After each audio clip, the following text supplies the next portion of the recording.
Jade se prépare à sortir et dit à Alex qu'elle va faire un tour. Une fois sortie, Alex suit Jade et constate sans grande surprise qu'elle est partie retrouver son complice pour le braquage. Celui-ci informe Jade du déroulement du braquage et lui donne tous les détails nécessaires à l'organisation. Alex les observe en cachette. À la fin de son entrevue, Jade part. Alex la rattrape plus loin et lui avoue qu'il l'a suivie. Il prétend être intéressé par le braquage et vouloir en être car il n'a plus d'argent et qu'il a honte d'en parler à Julie. Voyant Jade dubitative, il lui dit qu'il connaît quelqu'un qui travaille au supermarché et qui pourra lui fournir les infos nécessaires sur l'endroit. Jade promet d'y réfléchir. Alex aborde discrètement un employé du supermarché et l'informe qu'un braquage risque d'avoir lieu. La réaction de l'employé suscite la surprise d'Alex car il ne cherche même pas à alerter ses patrons. Le policier dit qu'il est le cousin de Myriam, donc qu'il est digne de confiance, et demande à l'employé l'heure de passage des convoyeurs. L'employé assure qu'il essaiera de se renseigner mais que les passages des convoyeurs ne sont connus qu'une heure à l'avance. De retour chez lui, Alex informe Jade concernant les heures de passage des convoyeurs.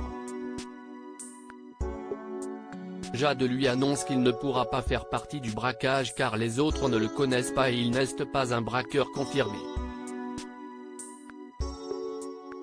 Le ton monte progressivement lorsque Julie arrive. Les deux inventent une excuse pour justifier leur accrochage.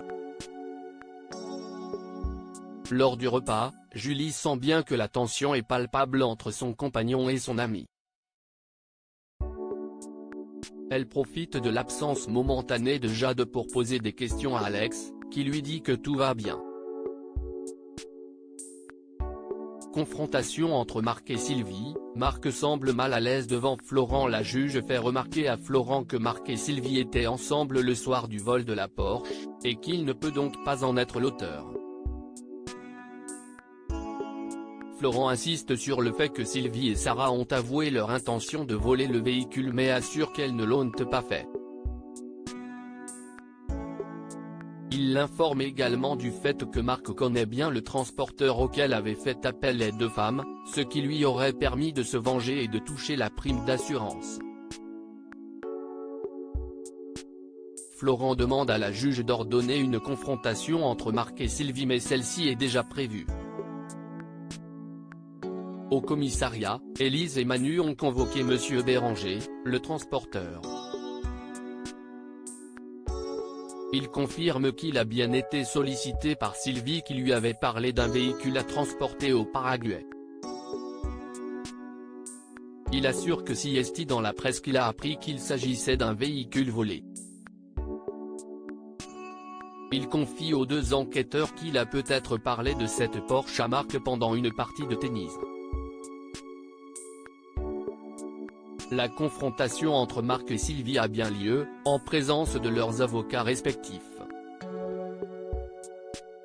Florent essaie de pousser Marc dans ses retranchements, persuadé qu'il est le commanditaire du vol de la Porsche et qu'il a agi par vengeance envers sa femme avec qui le divorce est conflictuel. À la fin de la confrontation, Marc Autran reproche à Guillaume d'être resté passif face aux propos de Florent.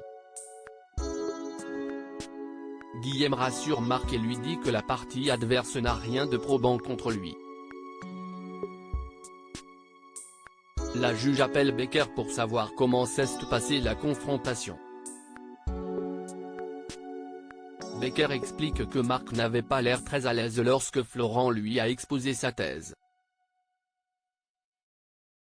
Lui aussi commence à penser que Marc aurait pu faire le coup pour toucher les primes d'assurance, et se séparer de sa femme sans avoir à lui verser quoi que ce soit. Jeannette rentre, tendue, et affirme qu'elle est simplement fatiguée par sa journée.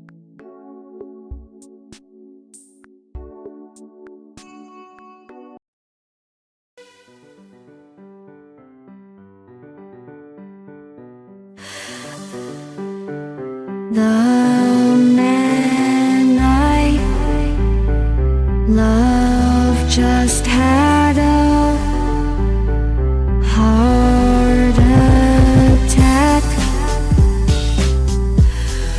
but who needs a heartache?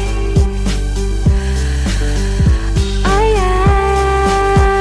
am a man, she is a